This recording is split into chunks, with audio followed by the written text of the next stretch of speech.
70대 시골 마을 할머니가 만난 20대 모든 것을 잃은 젊은 청년이 동거를 시작하게 되고 매일 밤 침대에서 펼쳐지는 충격적인 그들의 이야기입니다.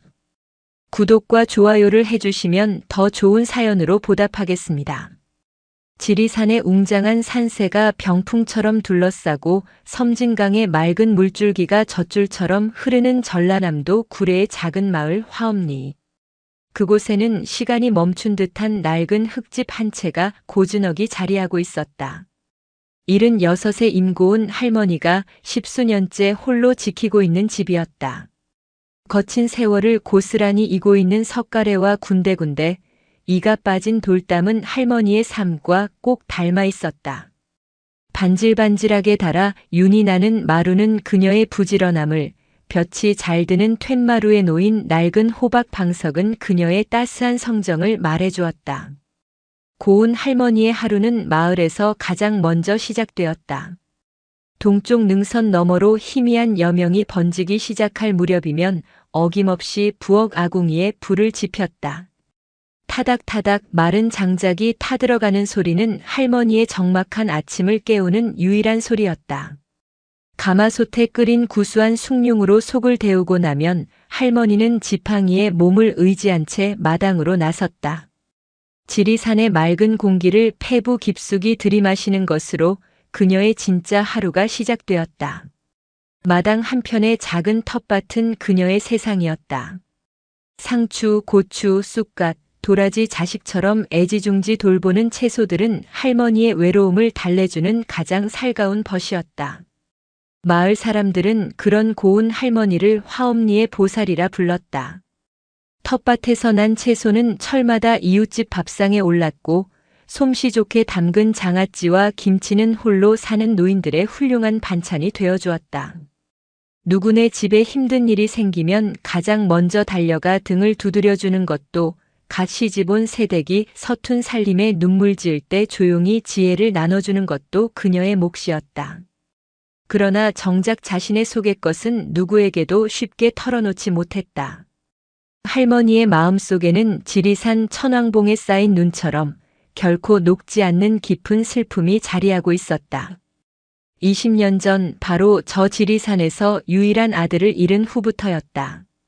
산을 유독 좋아했던 아들은 홀어머니를 남겨두고 홀연히 산의 일부가 되어버렸다. 그날 이후 할머니의 시간은 그 아들의 나이에 멈춰버렸다. 집안 곳곳에 남은 아들의 흔적을 쓸고 닦으며 할머니는 그리움을 삼키고 또 삼키는 것으로 하루를 버텨냈다. 자식 잃은 슬픔을 평생의 업처럼 짊어진 채 할머니는 자신의 상처를 남에게 베푸는 온정으로 덮으며 살아왔다. 같은 시각 수백 킬로미터 떨어진 회색 도시 서울의 어느 구석진 골목에서는 27의 최가람이라는 청년이 또 다른 형태의 겨울을 나고 있었다. 그의 삶은 고장난 나침반처럼 방향을 잃고 끝없이 흔들렸다. 유복하진 않았지만 단란했던 가정은 아버지의 사업 실패와 함께 한순간에 풍비박산이 났다. 모든 것을 잃은 아버지는 빚쟁이들을 피해 자취를 감췄고 충격에 쓰러진 어머니는 병원비를 감당하지 못해 제대로 된 치료 한 번 받지 못하고 세상을 떠났다. 세상에 홀로 내던져진 가람에게 남은 것은 감당할 수 없는 빚과 사람에 대한 깊은 불신뿐이었다. 그는 닥치는 대로 일했다. 건설 현장에서 벽돌을 나르고 식당 주방에서 밤새 설거지를 하고 새벽에는 오토바이를 타고 음식을 배달했다. 그러나 그의 손에 쥐어지는 돈은 팍팍한 월세와 이자를 감당하기에도 벅찼다. 꿈을 꾸는 것은 사치였고 내일을 기대하는 것은 어리석은 일이었다. 그에게 세상은 온통 차가운 벽이었고 사람들은 그 벽을 더욱 두텁게 만드는 존재일 뿐이었다. 친척들은 등을 돌렸고 유일하게 믿었던 친구는 얼마 남지 않은 그의 돈마저 가로채 사라졌다. 그 후로 가람은 누구에게도 마음을 열지 않았다. 그의 눈빛은 언제나 날카롭게 날이 서 있었고 입에서는 거친 욕설과 냉소적인 말들이 먼저 튀어나왔다. 그러던 어느 날 가람은 마지막 희망이라 여겼던 일자리에서마저 쫓겨나고 말았다. 그의 험악한 인상과 불친절한 태도가 문제였다. 보증금마저 까먹은 월세방에서는 당장 방을 비우라는 독촉장이 날아왔다. 수중에는 고작 몇만 원이 전부였다. 벼랑 끝에 몰린 그는 무작정 짐을 쌌다. 낡은 배낭에 갈아입을 옷 몇 벌과 어머니의 유품인 작은 사진 한 장을 쑤셔 넣었다. 어디로 가야 할지, 무엇을 해야 할지 아무런 계획도 없었다. 그저 이 지긋지긋한 도시를 벗어나고 싶다는 생각뿐이었다. 정처 없이 밤거리를 헤매던 그의 눈에 찜질방 컴퓨터 모니터에 떠있는 낡은 온라인 게시글 하나가 들어왔다.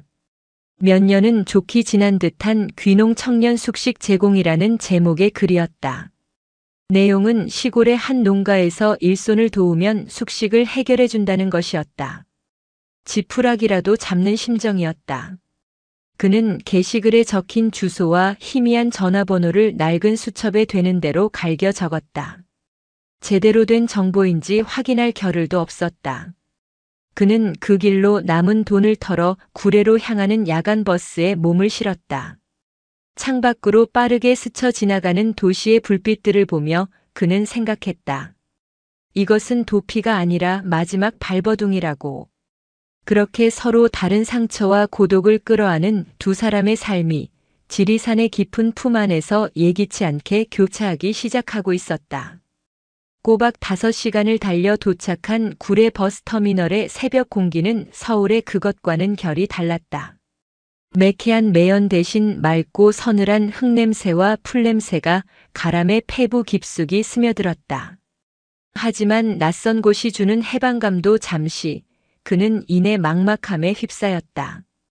수첩에 적어온 주소는 화엄사 가는 길목 어딘가라는 두루뭉술한 설명이 전부였고 전화번호는 몇 번을 걸어도 없는 번호라는 안내만 흘러나왔다. 역시나 헛걸음이었다. 가람은 허탈한 웃음을 지으며 터미널 의자에 주저앉았다. 이제 정말 갈 곳이 없었다. 그때 터미널 한편에서 나물 보따리를 풀고 계신 할머니 한 분이 눈에 들어왔다. 지푸라기라도 잡는 심정으로 다가간 가람은 수첩을 내밀며 물었다. 저 할머니 혹시 이 근처의 젊은 사람들 일하면서 묵을 수 있는 농가 같은 거 아세요? 할머니는 가람의 행색을 위아래로 훑어보더니 고개를 저었다. 여기는 그런 거 없어. 젊은 양반이 어쩌다 이런 촌 구석까지 왔는가. 실망한 가람이 돌아서려는 순간 그의 수첩에 적힌 임고은이라는 희미한 이름을 본 할머니의 눈이 동그래졌다. 자네 혹시 고은이 할매 집에 가는 건가? 알고 보니 가람이 찾아 헤매던 그 낡은 게시글은 몇 해 전 세상을 떠난 마을 이장님이 동네의 빈집 문제와 일손 부족을 해결해보고자 서툰 솜씨로 올렸던 것이었다. 그리고 수첩의 이름은 이장님이 예시로 적어놓은 고은 할머니의 이름이었다. 가람이 찾아온 곳은 정식으로 운영되는 귀농 프로그램이 아니라 그저 한적한 시골 마을의 평범한 노인의 집이었던 것이다. 가람을 고은 할머니 댁까지 데려다준 나물 장수 할머니는 딱하게 됐구먼. 그래도 저 할매가 사람은 좋으니 밥 한 끼는 얻어먹을 수 있을 게야. 라며 혀를 찼다. 낡고 허름하지만 정갈하게 정돈된 집 앞에서 가람은 고은 할머니와 마주섰다. 갑작스러운 젊은 남자의 방문에 할머니는 경계심을 늦추지 않았다. 가람은 자초지종을 설명했지만 그의 험상궂은 인상과 퉁명스러운 말투는 오해를 사기 딱 좋았다. 나는 젊은 사람 들릴 생각 없으니 어서 다른 데나 알아보게. 할머니는 매정하게 문을 닫으려 했다. 그 순간이었다. 지쳐있던 가람의 다리가 풀리며 그 자리에 주저앉아 버렸다. 며칠을 제대로 먹지도 자지도 못한 탓이었다. 그의 무너지는 모습에서 고운 할머니는 찰나의 순간 20해 전 아들의 마지막 모습을 겹쳐보았다. 산에서 조난당한 아들도 저렇게 지치고 외로운 모습이었을까?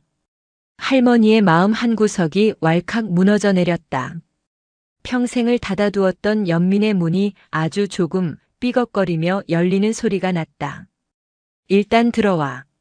밥이나 한술 뜨고 가게. 고운 할머니는 말없이 따뜻한 밥상을 차려냈다.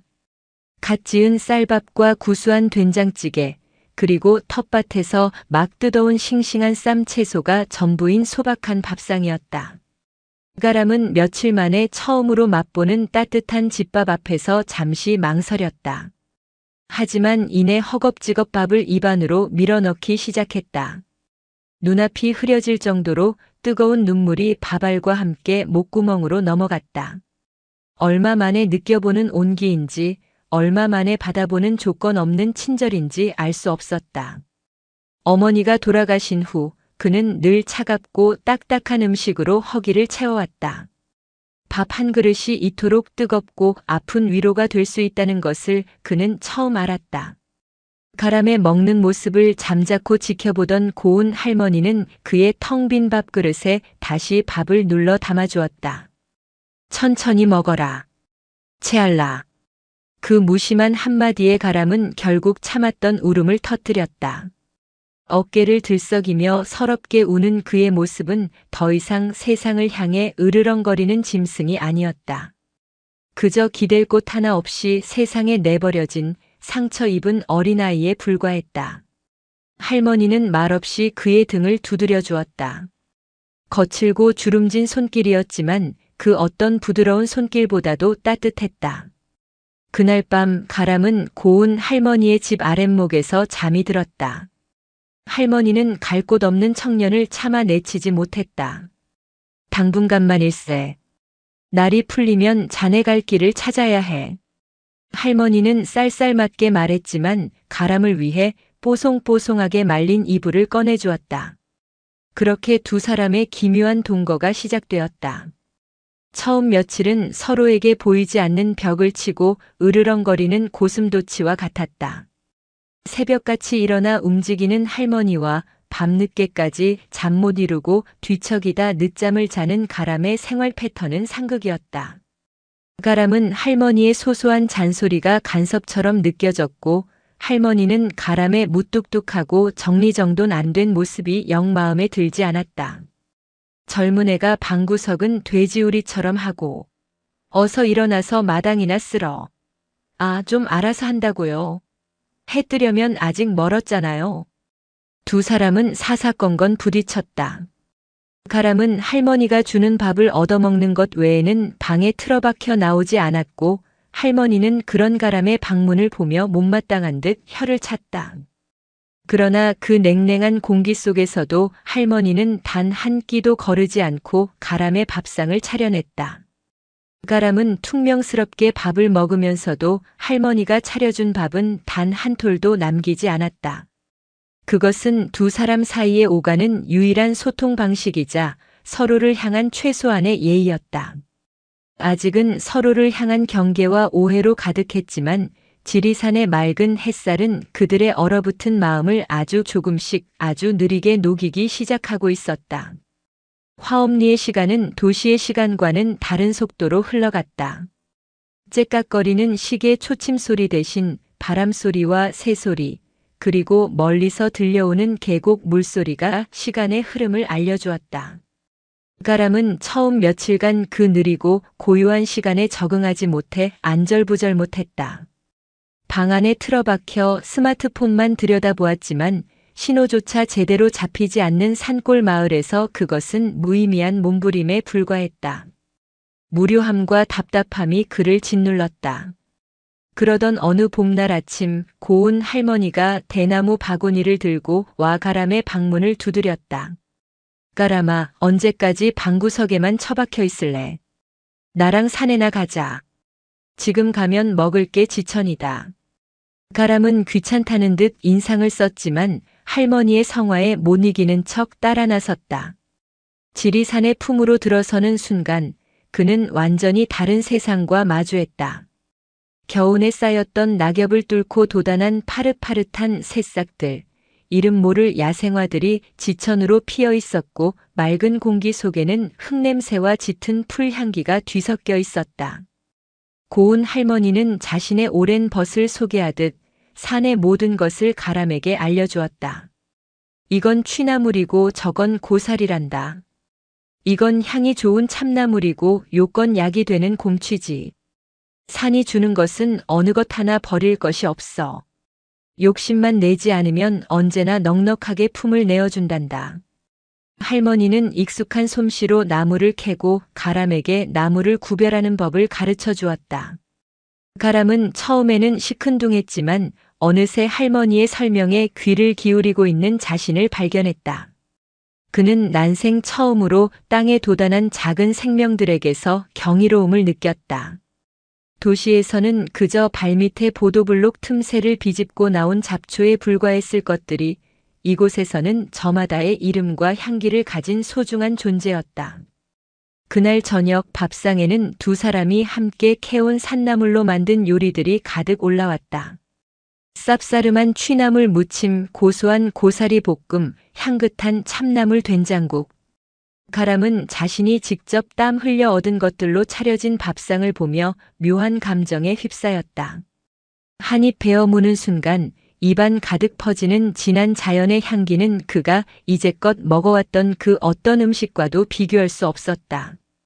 그것은 단순히 맛있는 음식이 아니었다. 땅의 기운과 햇살, 그리고 할머니의 정성이 오롯이 담긴 살아있는 맛이었다. 그날 이후 가람은 스스로 할머니를 따라 나서기 시작했다. 그는 할머니의 뒤를 따르며 무거운 짐을 들어주고 가파른 산길에서는 할머니의 손을 잡아주었다. 함께 산을 오르내리는 시간이 길어지면서 두 사람 사이의 대화도 조금씩 늘어났다. 가람은 여전히 입이 무거웠지만 할머니의 질문에 단답형으로나마 대답하기 시작했다. 할머니는 가람의 과거를 억지로 캐묻지 않았다. 그저 산의 나무와 풀에 대해 이야기하고 젊은 시절 아들과 함께 산에 올랐던 추억들을 두런두런 들려줄 뿐이었다. 가람은 말없이 할머니의 이야기를 들으며 그녀의 깊은 주름 속에 숨겨진 슬픔의 그림자를 어렴풋이 짐작했다. 변화는 아주 사소한 것에서부터 시작되었다. 가람은 더 이상 늦잠을 자지 않았다. 할머니가 아궁이에 불을 지필 무렵이면 부스스 일어나 마당을 쓸었다. 어지럽게 널려있던 그의 신발은 어느새 가지런히 정리되어 있었고 식사가 끝나면 말없이 설거지를 했다. 할머니는 아무 말 없이 그 변화를 지켜보았다. 칭찬도 꾸중도 하지 않았다. 그저 평소보다 조금 더 따뜻한 국을 그의 밥그릇 옆에 놓아주는 것으로 무언의 격려를 보낼 뿐이었다. 어느 날 오후 가람은 삐걱거리는 부엌 찬장을 고치고 있었다. 망치질이 서툴러 몇 번이나 손을 찧었지만 그는 포기하지 않았다. 그 모습을 툇마루에 앉아 지켜보던 할머니가 조용히 입을 열었다. 우리 아들도 너처럼 손재주가 없었지. 뭘 하나 고치면 꼭 두 개를 망가뜨려 놨어. 그래도 제 딴에는 이 어미를 돕겠다고 낑낑대는 모습이 어찌나 예뻤는지. 할머니의 목소리에는 짙은 그리움이 배어 있었다. 가람은 망치질을 멈추고 할머니를 바라보았다. 할머니는 먼 산을 바라보고 있었지만 그 눈은 분명 가람을 향해 있었다. 그 순간 가람은 할머니가 자신을 통해 아들을 보고 있다는 것을 깨달았다. 그것은 동정이 아니었다. 상처 입은 영혼들만이 알아볼 수 있는 깊은 공감과 연대였다. 그날 밤 가람은 잠 못 이루고 뒤척이다 조용히 마루로 나왔다. 달빛이 교교하게 마당을 비추고 있었다. 툇마루에는 할머니가 홀로 앉아 있었다. 가람은 조심스럽게 다가가 할머니의 옆에 앉았다. 한참 동안 두 사람 사이에는 침묵만이 흘렀다. 먼저 침묵을 깬 것은 가람이었다. 할머니, 저희 아버지도 손재주가 좋으셨어요. 집안에 고장난 건 뭐든지 뚝딱 고치셨죠. 근데 사업이 망하고 나서는 아무것도 고치지 못하셨어요. 자기 자신까지도요. 처음으로 털어놓는 자신의 이야기였다. 퉁명스럽고 거칠었던 껍질을 깨고 나온 그의 맨 목소리는 가늘게 떨리고 있었다. 고운 할머니는 아무 말 없이 가람의 어깨를 감싸 안았다. 주름지고 투박한 손이었지만 세상에서 가장 따뜻하고 너른 품이었다. 가람은 할머니의 어깨에 얼굴을 묻고 소리 없이 울었다. 도시의 차가운 시멘트 벽에 가로막혀 터져 나오지 못했던 슬픔과 분노, 외로움이 뜨거운 눈물이 되어 흘러내렸다. 그 눈물은 할머니의 낡은 못이 옷을 적셨고 할머니는 그런 가람의 등을 밤새도록 말없이 토닥여 주었다. 지리산의 밤은 깊어갔고 엇갈린 상처를 지닌 두 영혼은 서로의 온기에 기대어 비로소 긴 겨울의 끝을 마주하고 있었다. 산나물 향기처럼 은은하게 그들의 마음속에 봄이 오고 있었다. 가람과 고운 할머니의 시간이 조용히 그리고 단단하게 여물어가던 어느 늦은 봄날이었다. 할머니의 낡은 툇마루는 이제 가람에게 세상에서 가장 편안한 쉼터가 되었다. 그는 더 이상 서울의 잿빛 하늘을 그리워하지 않았다. 아침이면 지리산의 능선을 붉게 물들이며 떠오르는 해를 보고 낮이면 흙을 만지고 땀을 흘렸으며 밤이면 풀벌레 소리를 자장가 삼아 깊은 잠에 빠져들었다. 그의 얼굴에서 험악한 그늘은 걷히고 그 자리에는 햇볕에 건강하게 그을린 풋풋한 청년의 미소가 자리 잡기 시작했다. 마을 사람들도 이제 가람을 경계의 눈초리로 보지 않았다. 그는 고운 할맨에 굴러들어온 놈이 아니라 어르신들 일이라면 제1처럼 나서는 착실한 청년으로 통했다. 평화는 그러나 언제나 불시에 찾아오는 불청객에 의해 깨지기 마련이었다. 그날 오후 화엄리 마을의 좁은 비포장도로 위로 흙먼지를 일으키며 번쩍이는 검은색 외제차 한 대가 미끄러지듯 들어왔다. 마을의 풍경과는 너무나도 이질적인 그 존재에 밭일을 하던 마을 사람들의 시선이 일제히 쏠렸다. 차에서 내린 것은 머리부터 발끝까지 값비싼 명품으로 치장한 중년의 남자였다. 그는 기름을 발라 빗어 넘긴 머리에 사람 좋아 보이는 미소를 띠고 있었지만 그 눈빛 깊은 곳에는 얼음장 같은 계산속이 번뜩이고 있었다. 자신을 지리산 그랜드 레저의 개발기획팀장 박민준이라고 소개한 그는 그날 저녁 마을 회관의 주민들을 모두 불러 모았다. 그는 화려한 그래픽 자료가 담긴 노트북을 스크린에 연결하고 전문 방송인처럼 유창하고 세련된 말솜씨로 거대한 프로젝트를 설명하기 시작했다. 화엄리 마을 전체를 수용하여 그 자리에 국내 최대 규모의 프리미엄 힐링타운을 조성하겠다는 것이었다. 최고급 한옥 빌라와 스파 시설, 유기농 레스토랑, 그리고 골프장까지 갖춘 대한민국 상위 1%를 위한 VVIP 휴양단지. 어르신들, 이제 힘들게 농사짓고 사실 필요 없습니다. 저희 지리산 그랜드 레저가 어르신들의 남은 인생을 금빛으로 만들어 드리겠습니다. 평생 버시는 것보다 훨씬 많은 상상도 못하실 액수의 보상금을 약속드립니다. 당장 내일부터 서울 강남의 아파트에서 사실 수 있는 돈입니다. 이 지긋지긋한 산골 생활, 이제 청산하셔야죠. 박민준의 달콤한 목소리는 마약처럼 마을 사람들의 마음속으로 파고들었다. 평생을 흙과 씨름하며 가난을 숙명처럼 여기고 살아온 이들에게 상상도 못할 액수의 보상금이라는 말은 거부하기 힘든 유혹이었다. 어떤 이들은 침을 꿀꺽 삼키며 눈을 빛냈고 자식들의 힘든 도시 생활을 떠올리며 마음이 흔들리는 이들도 있었다. 하지만 평생 살아온 삶의 터전, 조상의 묘가 있는 이 땅을 떠나야 한다는 생각에 얼굴이 굳어지는 이들도 적지 않았다. 고운 할머니는 그 모든 소란 속에서 굳은 표정으로 박민준을 쏘아볼 뿐이었다. 할머니에게 이 집과 이 마을은 돈으로 환산할 수 있는 부동산이 아니었다. 아들과의 추억이, 남편과의 사랑이, 그리고 이웃들과의 희로애락이 켜켜이 쌓인 그녀 삶의 역사 그 자체였다. 설명회가 끝나자 박민준은 본격적으로 주민들을 개별 공략하기 시작했다. 그는 집집마다 찾아다니며 두툼한 돈 봉투를 은근슬쩍 내밀기도 하고 자식들의 취업을 미끼로 회유하기도 했다. 그의 교활하고 집요한 공세에 마을 인심은 급격히 갈라지기 시작했다. 개발을 찬성하는 측과 반대하는 측으로 나뉘어 평생을 형제처럼 지내온 이웃들 사이에 싸늘한 불신의 벽이 세워졌다. 가람은 이 모든 상황을 들끓는 분노로 지켜보았다.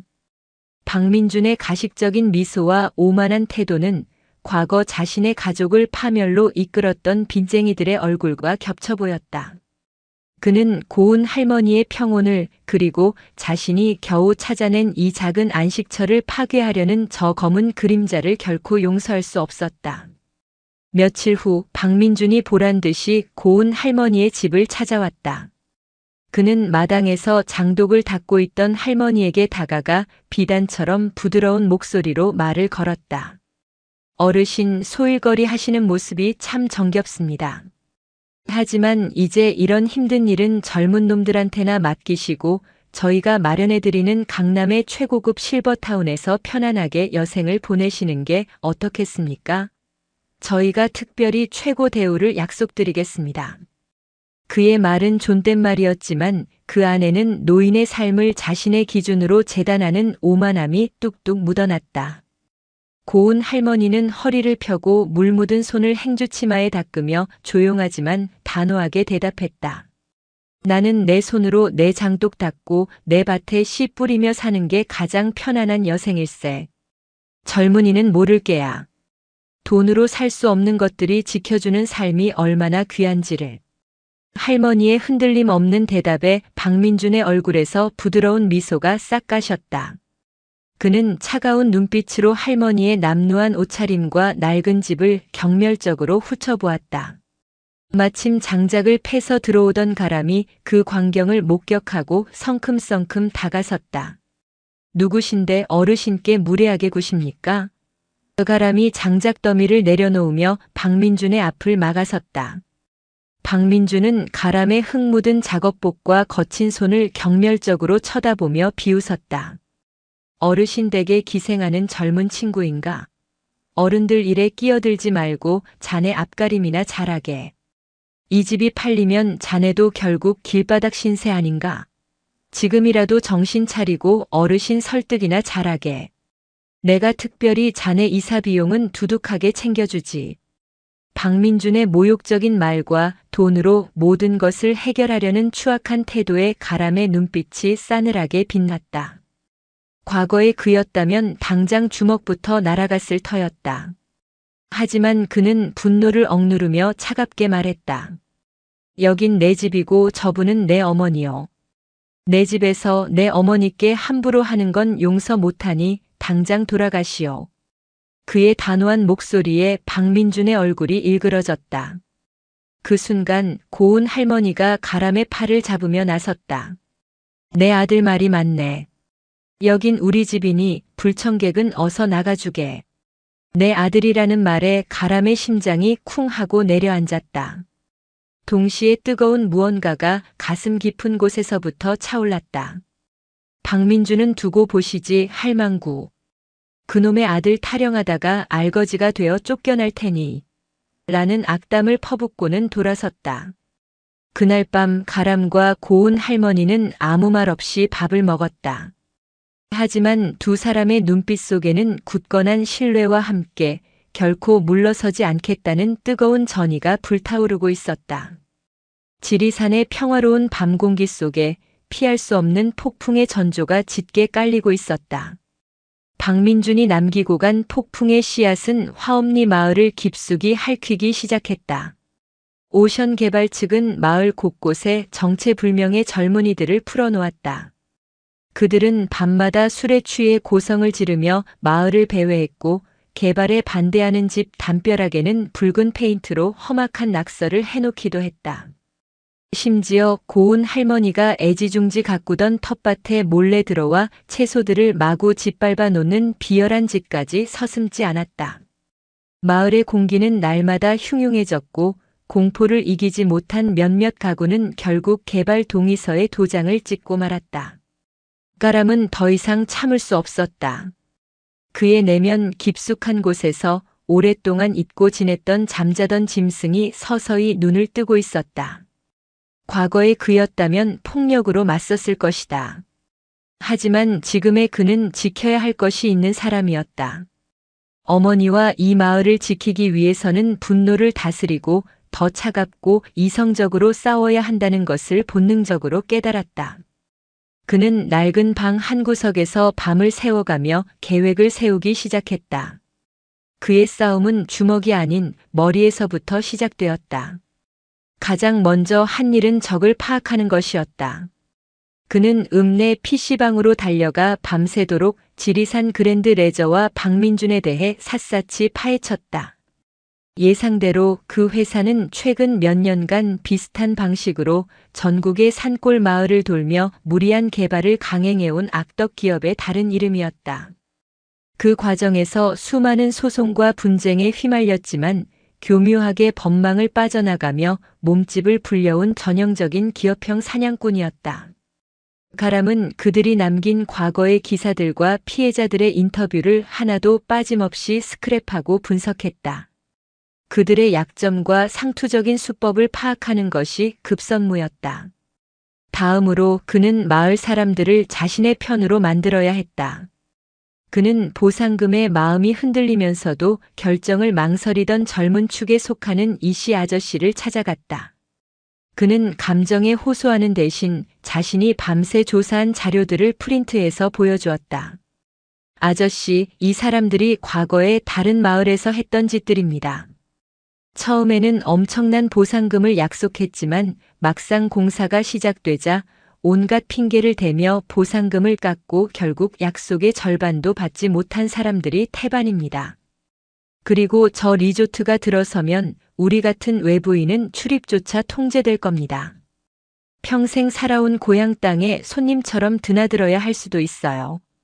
가람의 논리 정연한 설명과 그의 눈에 서린 절박한 진심은 이씨 아저씨의 마음을 움직였다. 자네 말이 사실인가? 이런 개 같은 놈들이 있나?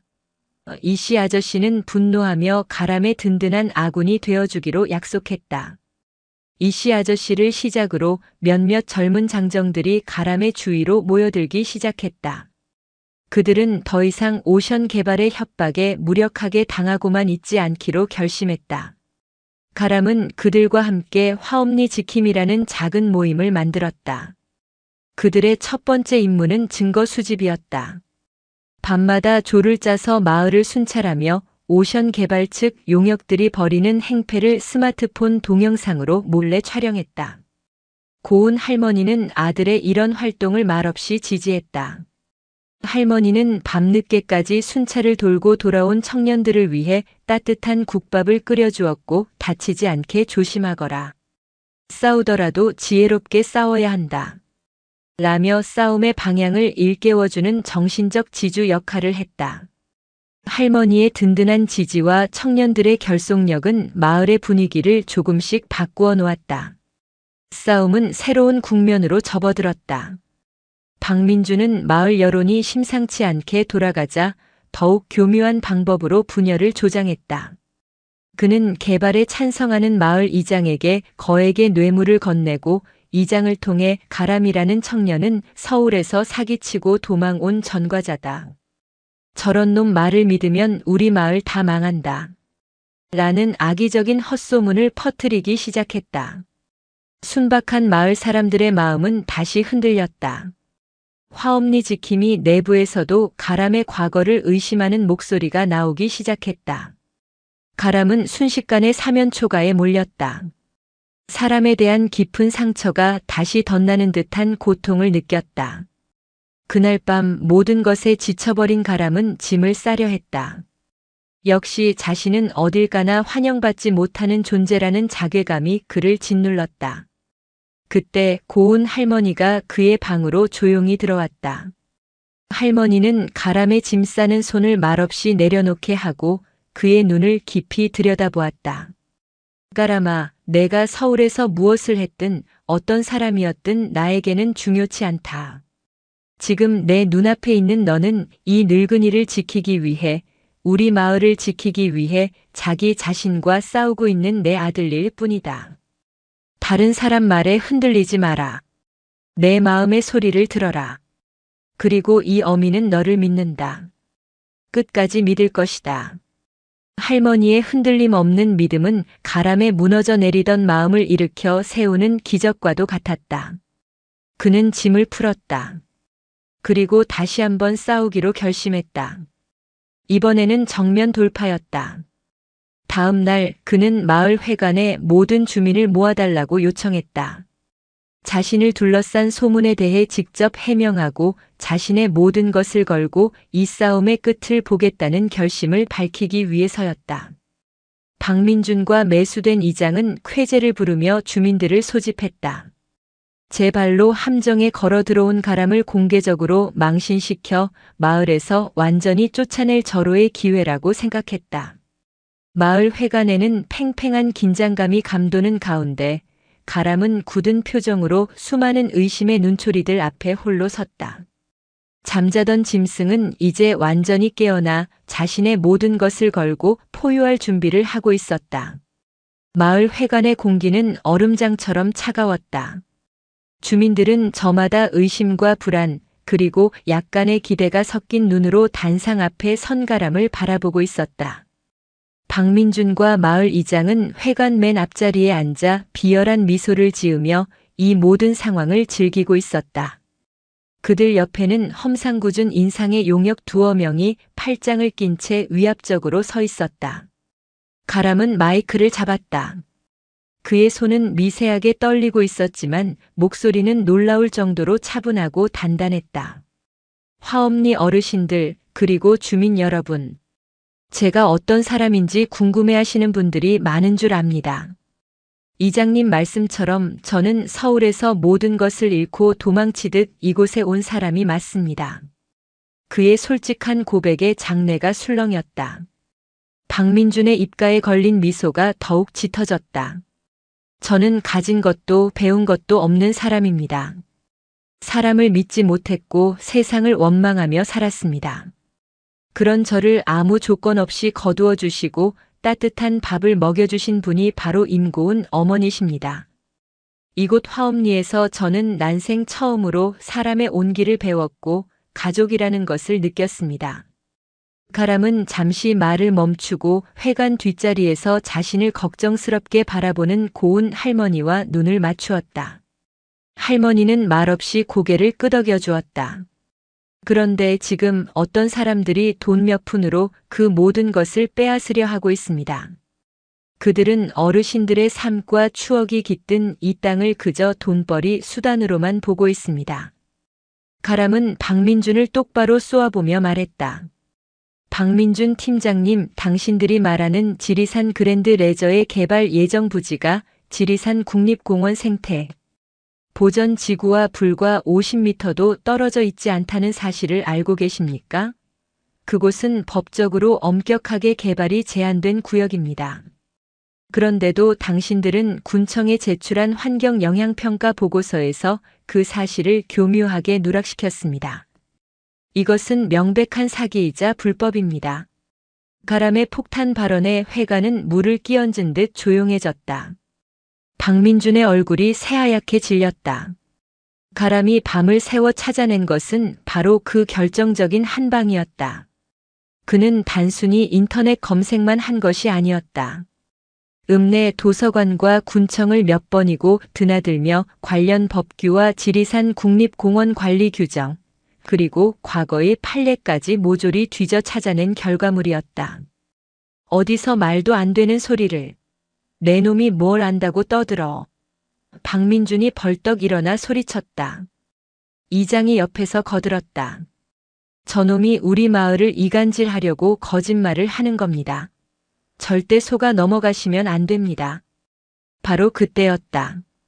회관의 뒷문이 열리며 지역 방송국의 카메라와 기자, 그리고 환경단체의 활동가들이 들이닥쳤다. 화엄리 지킴이 청년들과 함께 밤새 연락을 돌린 결과였다.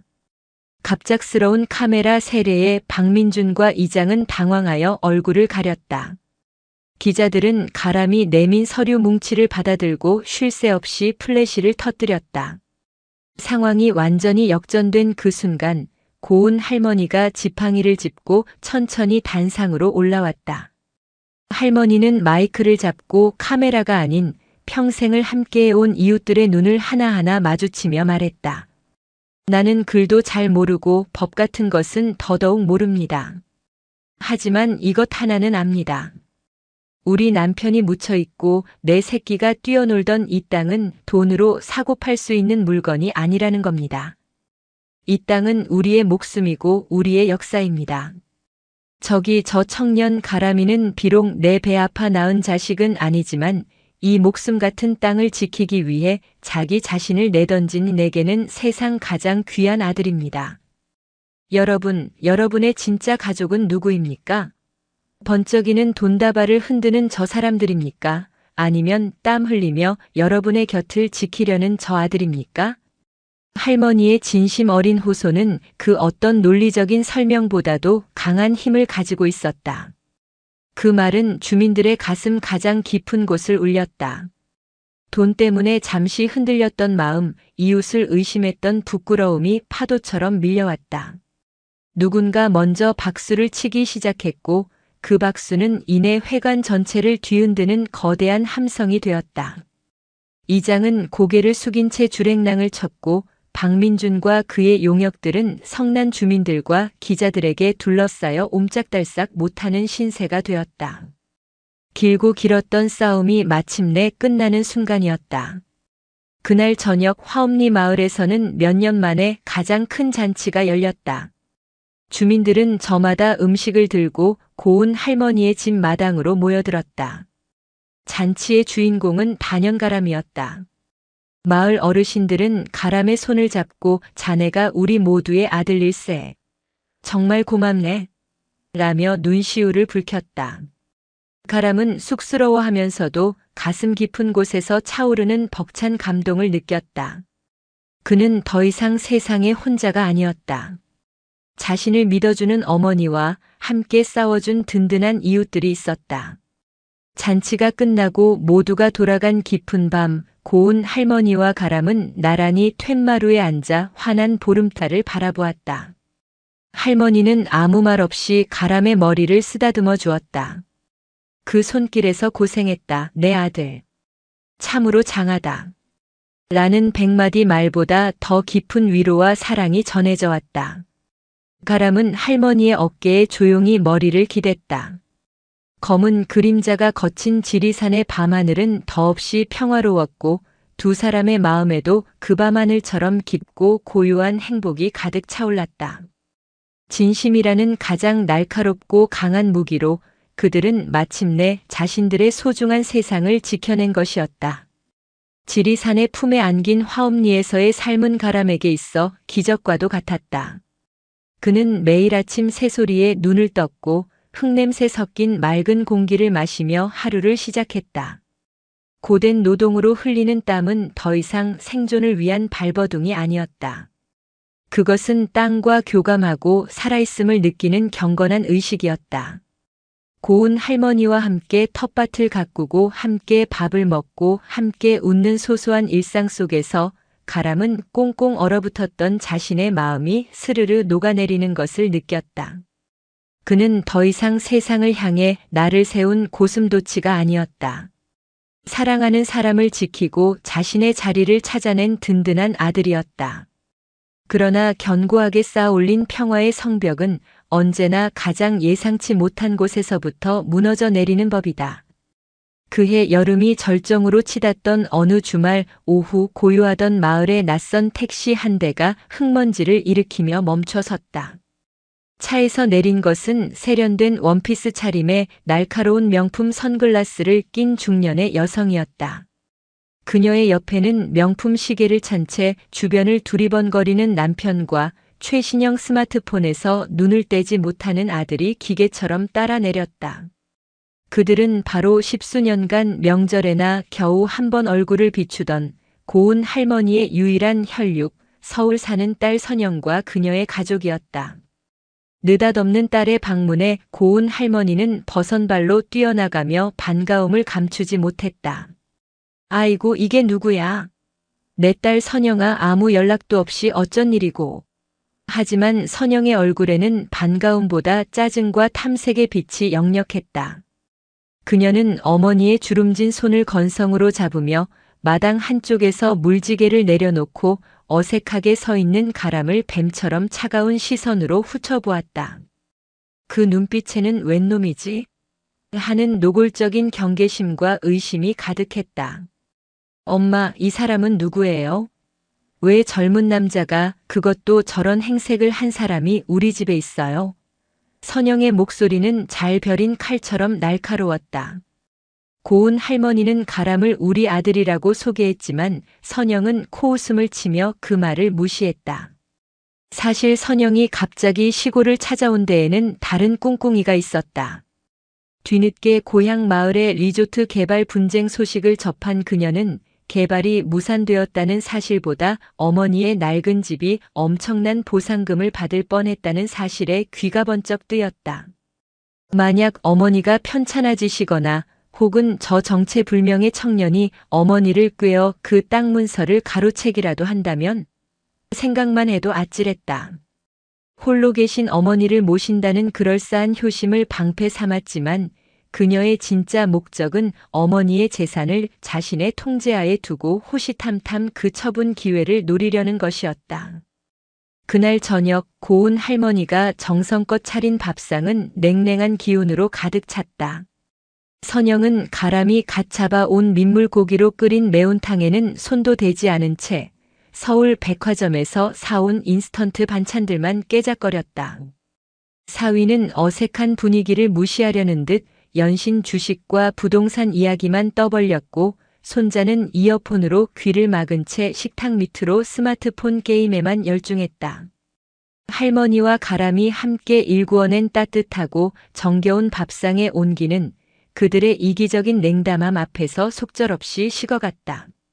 엄마, 이제 연세도 있으신데 언제까지 이런 촌 구석에서 고생만 하실 거예요.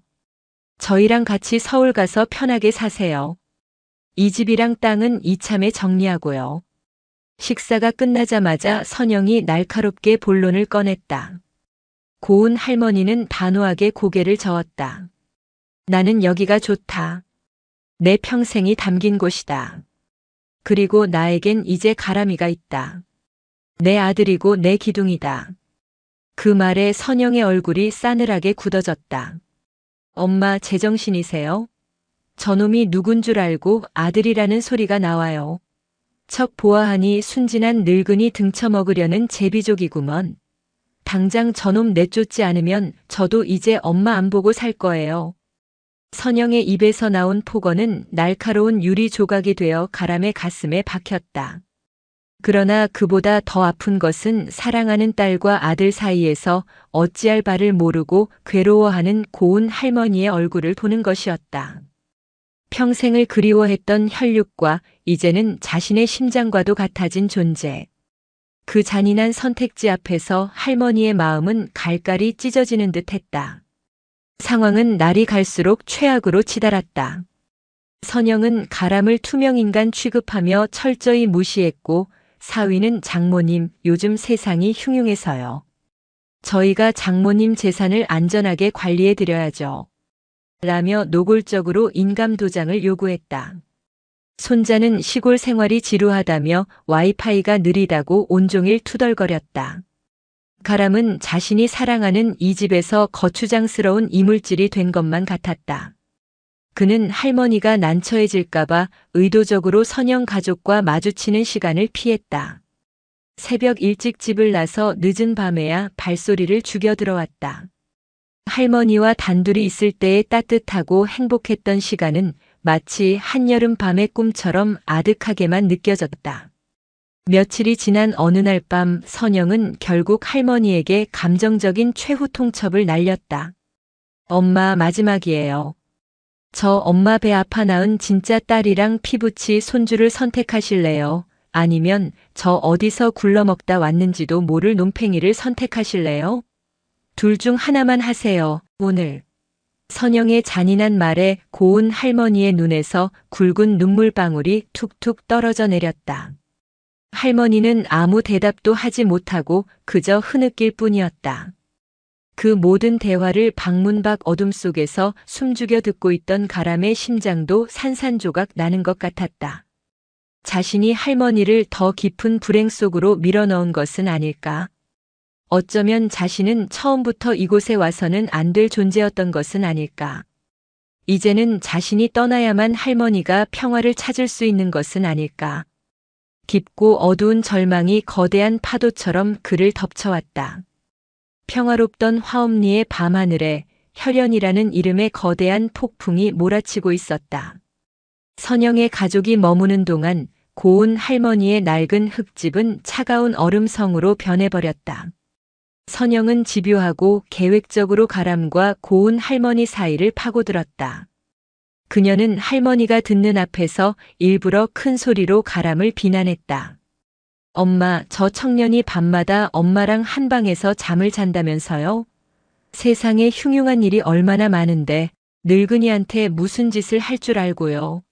그러다 쥐도 새도 모르게 꼴까닥하면 그땐 어쩌시려고요. 입에 담기조차 힘든 모욕적인 말들이었지만 가람은 이를 악물고 참아냈다. 자신의 결백을 주장하는 것보다 그로 인해 할머니가 받을 상처가 더 두려웠기 때문이다. 고운 할머니는 가람을 감싸려 애썼다. 선영아, 가람이는 그런 아이가 아니다. 내가 겪어보지 않아서 그래. 이 아이가 나한테 어떤 존재인지. 하지만 선영은 어머니의 말을 가로막으며 귀를 막았다. 엄마가 순진하고 외로우니까 저런 사기꾼한테 마음을 홀랑 뺏기는 거예요. 제가 다 엄마를 위해서 이러는 거라고요. 효심이라는 가면 뒤에 숨은 그녀의 이기심은 강철처럼 단단했다. 가람은 자신이 이 모든 갈등의 원흉이라는 죄책감에 숨을 쉴 수조차 없었다. 그는 의도적으로 집을 비우는 시간을 늘렸다. 새벽 이슬을 맞으며 집을 나서 밤하늘에 별이 총총히 박힐 때가 되어서야 그림자처럼 조용히 집으로 돌아왔다. 낮 동안 그는 정처 없이 지리산 자락을 헤매거나 마을의 다른 독거노인들을 찾아다녔다. 삐걱거리는 문을 고쳐드리고 무거운 장작을 패드리고 적적한 어르신들의 말벗이 되어주었다. 하지만 마음 한구석은 언제나 지옥이었다. 집에 홀로 남아 딸의 날 선 말들을 온몸으로 받아내고 있을 어머니를 생각하면 심장이 갈갈이 찢어지는 듯했다. 집에 남겨진 고운 할머니는 딸의 싸늘한 얼굴을 보며 깊은 자책감에 빠졌다. 내가 자식을 잘못 키웠구나. 평생 자식의 성공만을 바라며 모든 것을 내어주었지만 정작 나는 자식에게 마음을 얻는 법을 가르치지 못했구나. 할머니는 뒤늦은 후회와 함께 가람이라는 청년이 자신에게 얼마나 큰 위로와 기쁨을 주었는지, 그가 얼마나 진실하고 헌신적인 사람인지를 뼈저리게 깨달았다. 혈연이라는 끈이 때로는 얼마나 폭력적이고 이기적일 수 있는지를 그녀는 자신의 딸을 통해 배우고 있었다. 그러던 어느 날 밤 거대한 태풍이 예고도 없이 지리산을 덮쳤다. 산을 집어삼킬 듯한 비바람이 몰아쳤고 낡은 흙집은 금방이라도 무너져 내릴 것처럼 울부짖었다. 칠흑 같은 어둠 속에서 갑자기 펑 하는 굉음과 함께 집안의 모든 불이 꺼졌다. 변압기가 터진 것이다. 바로 그 순간 안방에서 할머니의 가냘픈 신음소리가 들려왔다. 엄마, 왜 그러세요, 엄마? 선영이 공포에 질려 비명을 질렀다. 그녀와 그녀의 남편은 칠흑 같은 어둠 속에서 어찌할 바를 모르고 허둥댔다. 간신히 켠 스마트폰 불빛에 비친 할머니의 얼굴은 창백하게 질려 있었고 식은 땀을 비 오듯 흘리며 가슴을 부여잡고 있었다. 평소 앓던 협심증이 극심한 스트레스로 인해 최악의 상황으로 치달은 것이었다. 여보, 119에 전화해. 빨리. 선영이 울부짖었지만 폭우로 인해 통신망까지 두절된 상태였다. 도시의 편리함과 시스템에만 의존해 살아온 그들은 이런 원시적인 재난 앞에서 완전히 무력한 어린아이에 불과했다. 바로 그때였다. 쾅 하는 굉음과 함께 마치 폭풍 그 자체를 뚫고 온 듯 현관문이 부서져라 열렸다. 온몸이 흠뻑 젖어 물을 뚝뚝 흘리는 가람이었다. 그는 마을의 다른 노인들이 걱정되어 이 비바람을 뚫고 집집마다 안부를 확인하고 돌아오던 길이었다. 가람은 쓰러진 할머니를 보자마자 한순간의 망설임도 없이 몸을 날렸다. 그는 어둠 속에서도 제 집처럼 익숙하게 벽장을 뒤져 비상용초를 찾아 불을 밝혔다.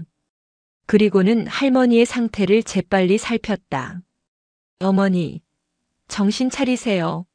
제가 왔어요, 어머니.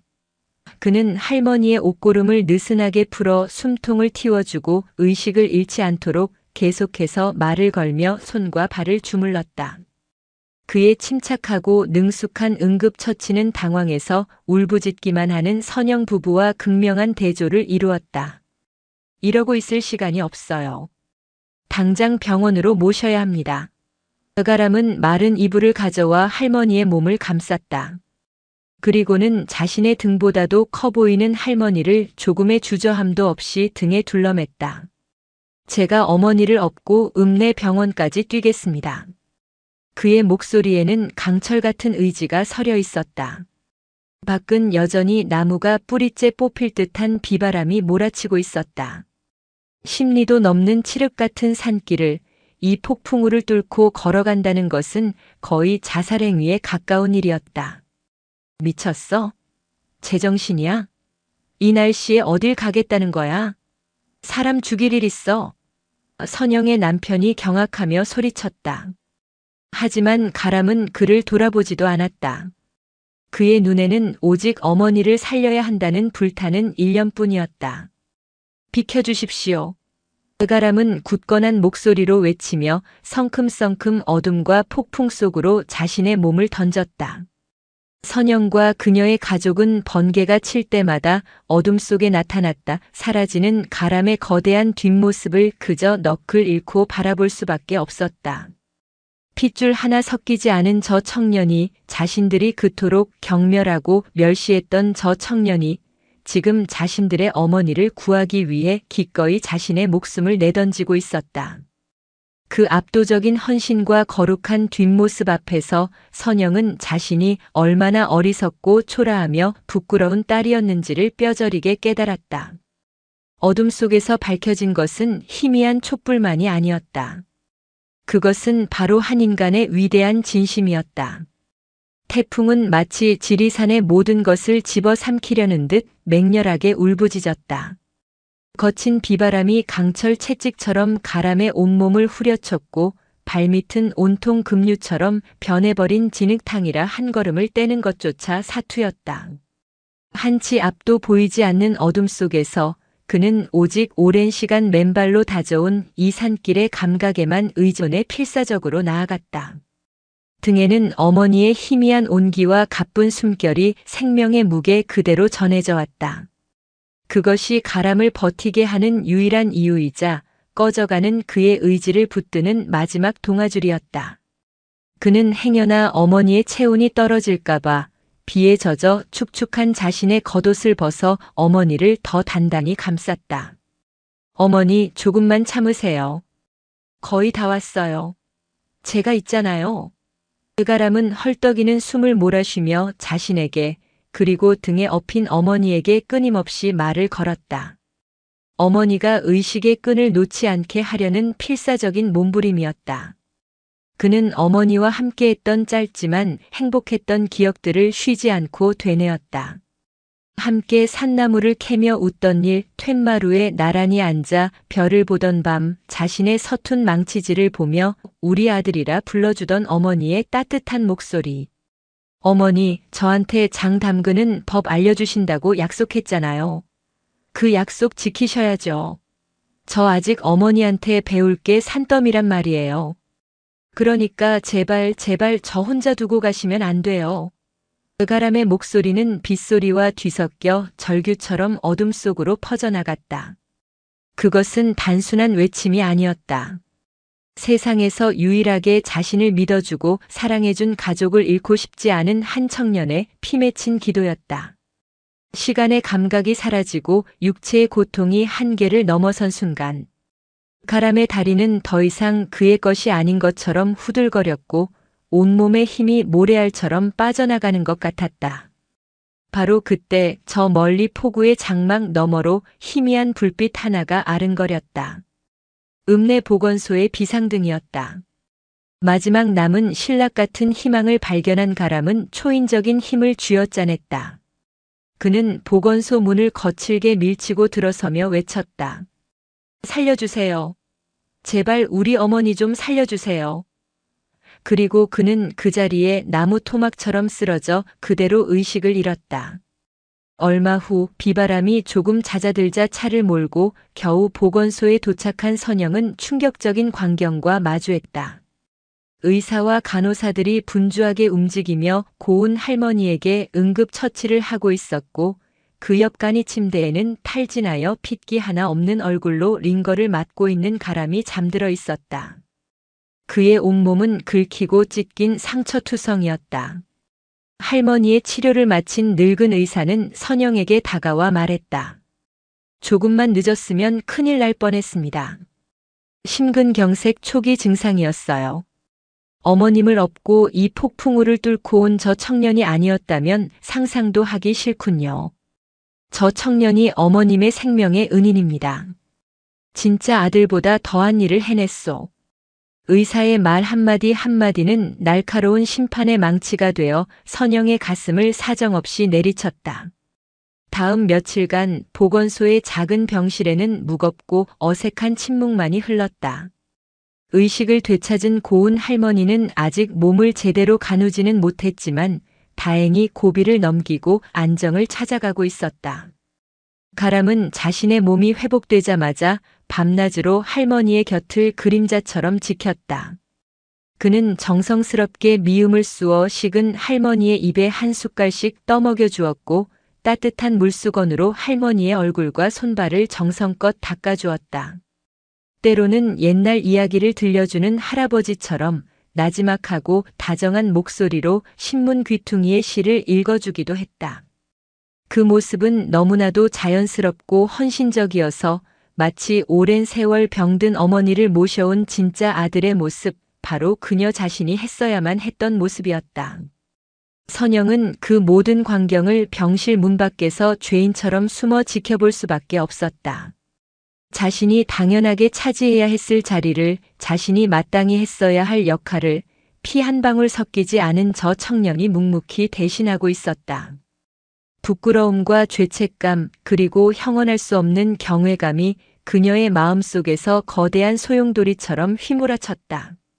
마침내 그녀는 결심한 듯 떨리는 발걸음으로 병실에 들어서 가람의 앞에 섰다.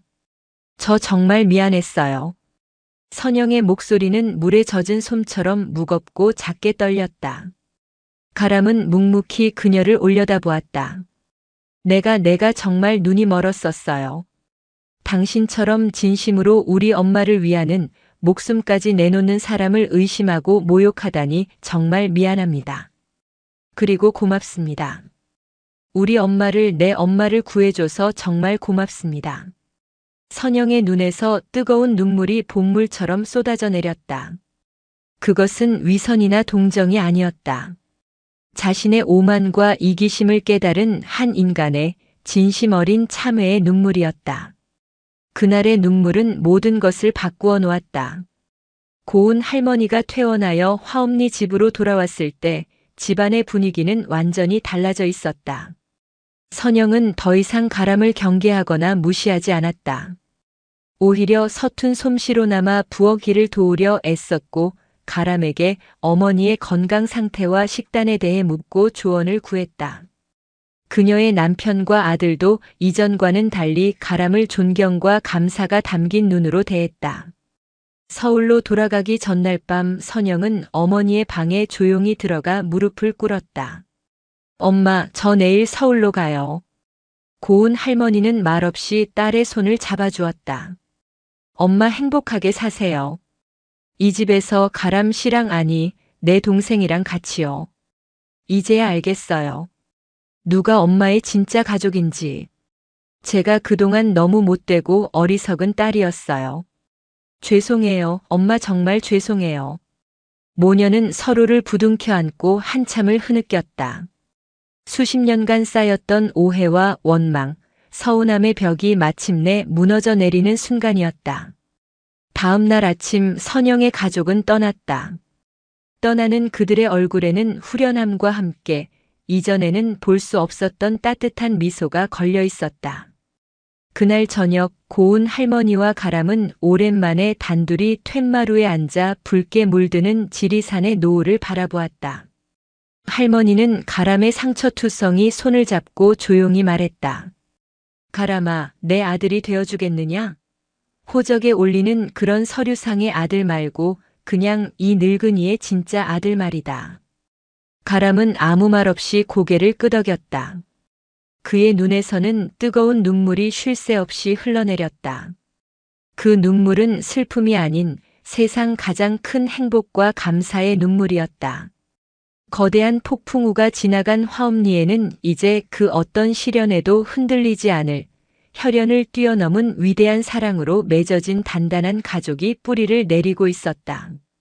태풍이 남기고 간 상처가 아물고 지리산의 나무들이 푸른 잎을 틔우고 또다시 울긋불긋한 색으로 갈아입는 동안 화엄리의 시간은 이전과는 다른 밀도로 흘러갔다.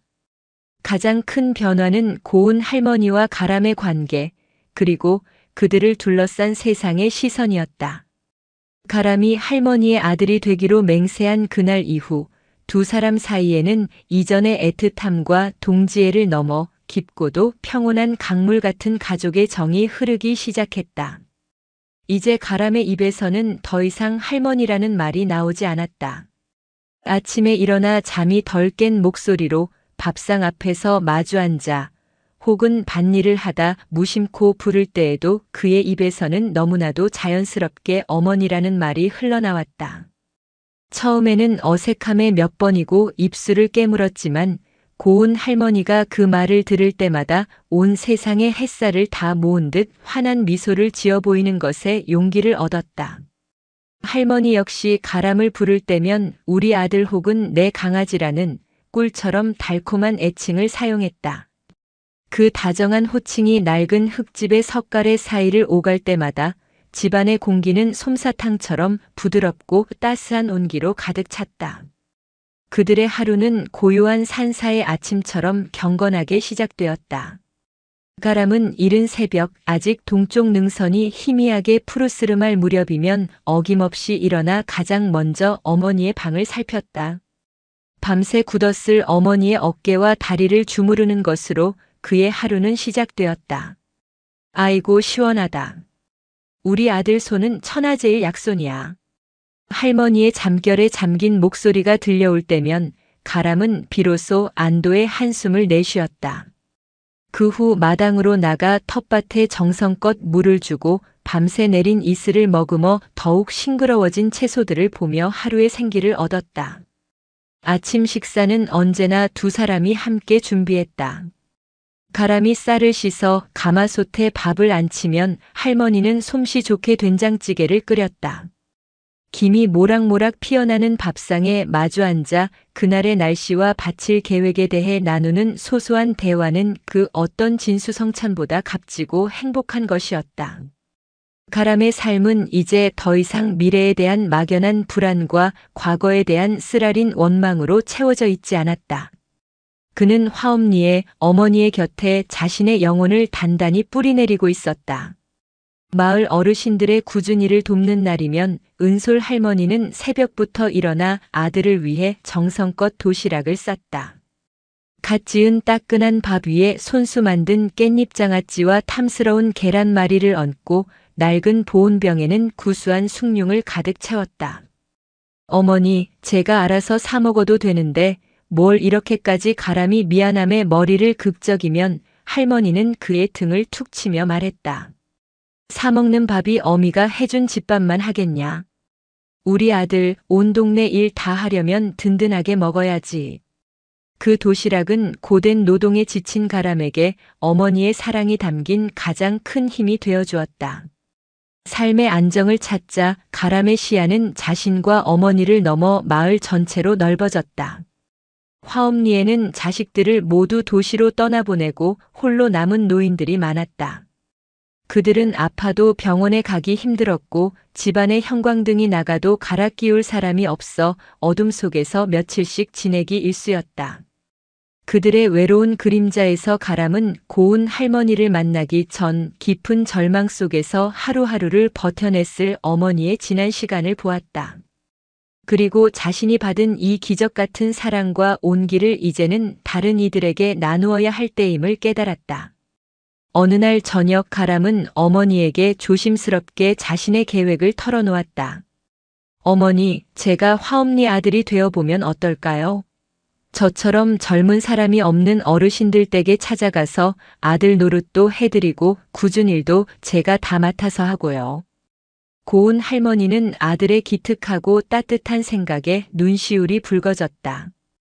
그거 참 좋은 생각이다, 우리 아들. 내가 받은 사랑을 그렇게 더 큰 사랑으로 나눌 줄 아는 사람이 되었구나. 이 어미는 내가 참으로 자랑스럽고 또 자랑스럽다. 그렇게 가람의 화엄니 아들 프로젝트가 시작되었다. 그는 작은 수첩에 마을 어르신들의 이름과 필요한 도움들을 빼곡히 적었다. 읍내 장날이면 어르신들의 약을 대신 타다 드리고 겨울이 오기 전에는 무거운 연탄을 집집마다 날라드리고 고장난 텔레비전 안테나를 고쳐드렸다. 때로는 아무런 용건 없이 찾아가 어르신들의 하소연을 몇 시간이고 들어주는 것만으로도 그들에게는 가뭄의 단비 같은 위로가 되었다. 처음에는 낯선 청년의 과한 호의를 경계하던 어르신들도 가람의 꾸준하고 진심 어린 모습에 점차 마음의 빗장을 풀었다.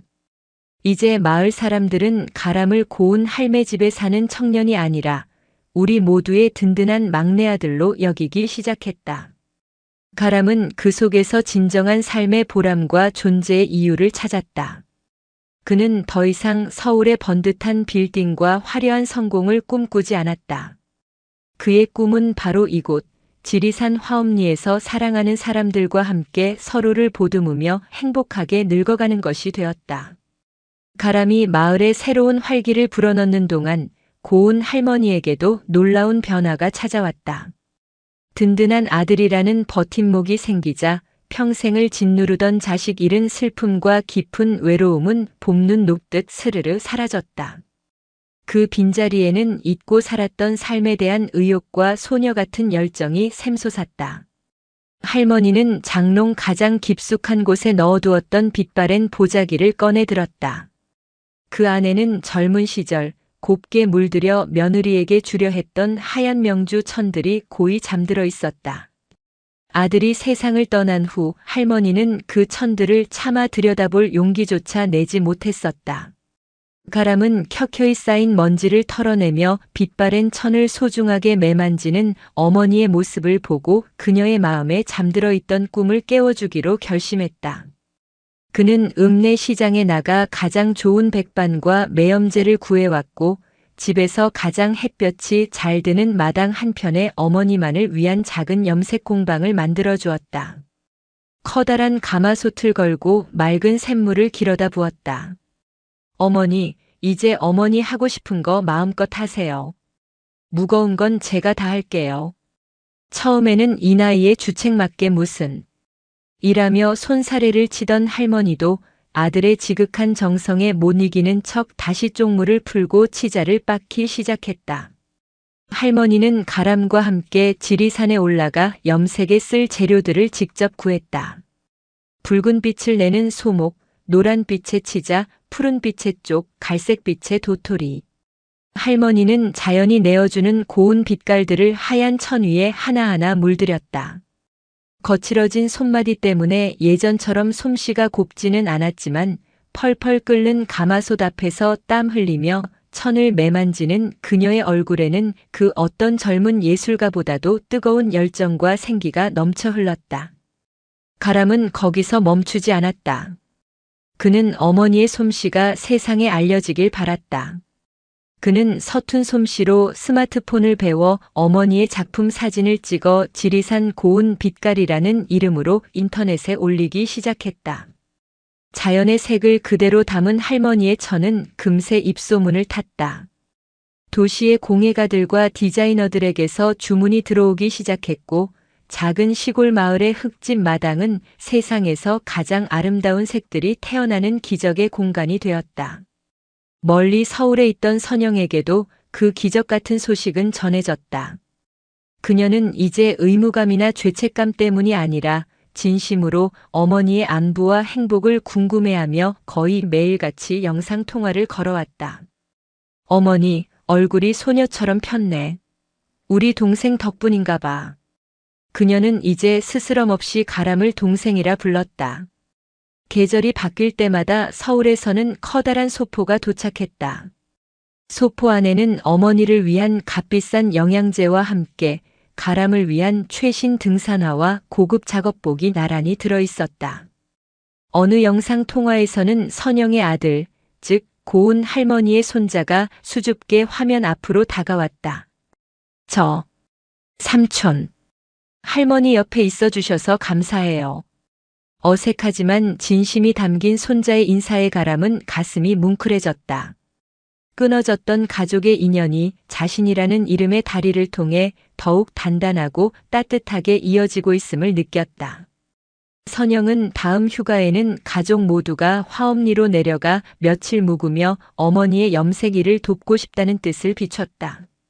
그것은 그녀의 마음이 완전히 변했음을 보여주는 가장 확실하고 감동적인 증거였다. 가을이 가장 아름답게 무르익던 어느 날 화엄리에서는 마을 역사상 처음으로 작은 축제가 열렸다. 제1회 화엄리 단풍축제. 가람이 제안하고 마을 청년들이 힘을 합쳐 만든 자리였다. 마을 사람들이 함께 수확한 곡식과 과일로 음식을 나누고 지리산 고운 빛깔 공방에서 만든 아름다운 천들을 전시하고 판매하여 그 수익금으로 마을 회관 난방비를 마련하자는 따뜻한 취지였다. 축제 당일 고요하기만 하던 화엄리 마을은 모처럼 만의 사람들로 북적였다. 이웃 마을 사람들은 물론 인터넷을 보고 찾아온 도시 사람들까지 모여들어 잔치는 대성황을 이루었다. 특히 지리산의 단풍을 그대로 옮겨놓은 듯한 할머니의 오색 찬란한 염색천들은 날개 돋친 듯 팔려나갔다. 고운 할머니는 자신의 작품을 손에 들고 아이처럼 기뻐하는 사람들을 보며 평생 느껴보지 못했던 벅찬 뿌듯함과 성취감을 맛보았다.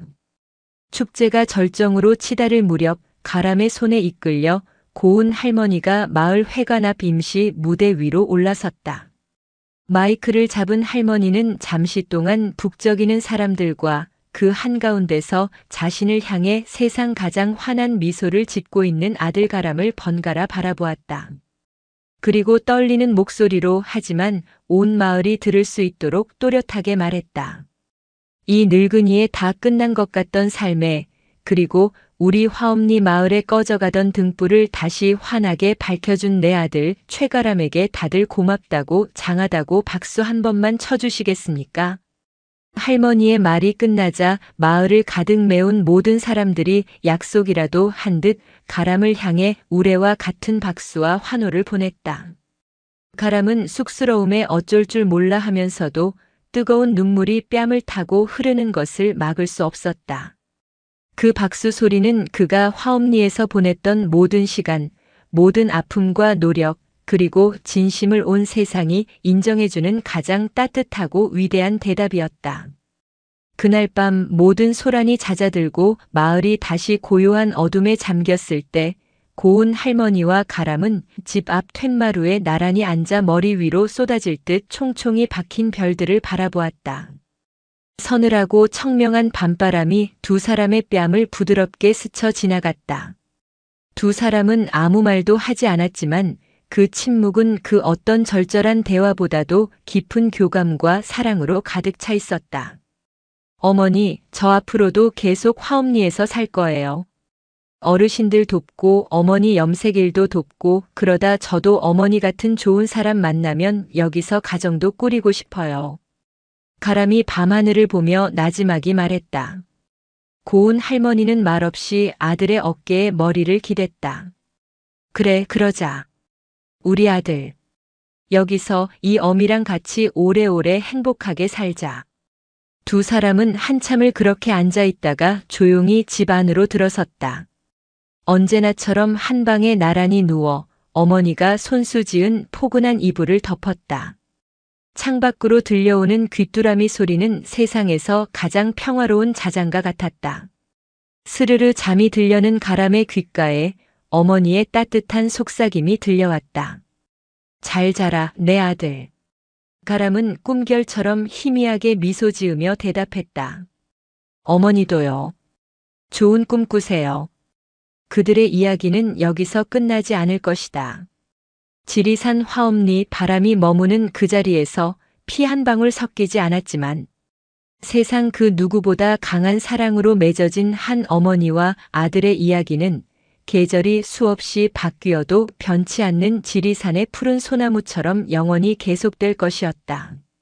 서로의 상처를 보듬어 안고 서로의 어둠을 밝히는 등불이 되어준 그들의 삶은 이 세상 모든 외롭고 상처받은 영혼들에게 건네는 가장 따뜻하고 눈부신 위로의 노래였다. 오늘도 요지경 사연을 잘 들어주셔서 감사합니다.